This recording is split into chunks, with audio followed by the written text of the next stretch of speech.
সংবিধানের পঞ্চদশ সংশোধনী নিয়ে হাইকোর্টের দেয়া রায়ের বিরুদ্ধে আপিলের শুনানি শেষ হয়েছে। বৃহস্পতিবার রায় ঘোষণা করবেন আপিল বিভাগ। ৩ দিনের শুনানিতে পঞ্চদশ সংশোধনী পুরোটাই বাতিল চান রিটকারীর আইনজীবী। তবে পুরোটা নয়, আংশিক বাতিল করে বাকিটা সংসদের ওপর ছেড়ে দেওয়ার আর্জি রাষ্ট্রপক্ষ ও জামায়াতের আইনজীবীর। অলিউল রনির রিপোর্ট। ২০০৯ সালে আপিল বিভাগের এক রায়ে তত্ত্বাবধায়ক সরকার ব্যবস্থা বিলুপ্ত করে আওয়ামী লীগ সরকার। পরে সংবিধানের পঞ্চদশ সংশোধনীর মাধ্যমে কার্যকর করা হয় সে সিদ্ধান্ত।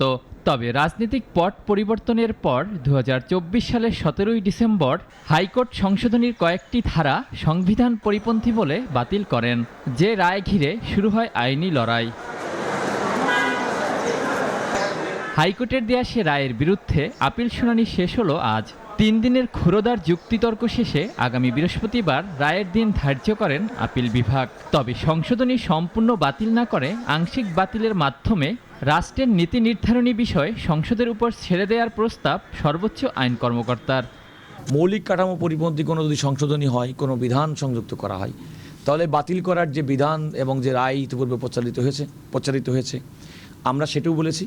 আবার অ্যাট দ্য সেম টাইম সংবিধান বহির্ভূত যদি কোনো প্রভিশন যদি পঞ্চদশ সংশোধনীর মধ্যে থেকে থাকে, সেটিও পূর্বের রায়ের নজিরের আলোকে সেগুলো বাতিল চেয়েছি। অন্যদিকে রিটকারীর আইনজীবী এ সংশোধনীর পুরোটাই বাতিলের পক্ষে। সংসদীয় কমিটির মতামত একজনের ইচ্ছায় উপেক্ষা করা হয়েছে। তো এ ধরনের অনেক সমস্যা আছে। তার মধ্যে সবচেয়ে গুরুতর সমস্যা হচ্ছে যে এটাতে জনগণের মতামত গণভোটের মাধ্যমে নেওয়ার কথা ছিল, কিন্তু কোনো গণভোট অনুষ্ঠিত হয়। তো আমি বলেছি যে এই কারণে এই সংশোধনী পুরোটাই বাতিল হওয়া উচিত। এদিকে জামায়াতের পক্ষে শিশির মনির মৌলিক কাঠামোর পরিপন্থী অংশ বাতিল করে অবশিষ্ট বিষয় সংসদের উপর ন্যস্ত রাখার প্রস্তাব দেন। আদালতের যে বিষয়গুলো উত্থাপিত হয়েছে সেগুলো যেন অসাংবিধানিক ঘোষণা করা হয়, এই মর্মে আমরা আগেও সাবমিশন রেখেছি।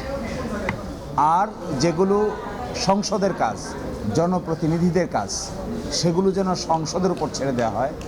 ২০২৫ সালের ডিসেম্বরে তৎকালীন প্রধান বিচারপতি ডক্টর সৈয়দ রেফাত আহমেদের আপিল বেঞ্চে শুনানি হলেও তা মুলতবি করা হয়েছিল। অলিউল রনি, নাগরিক, ঢাকা।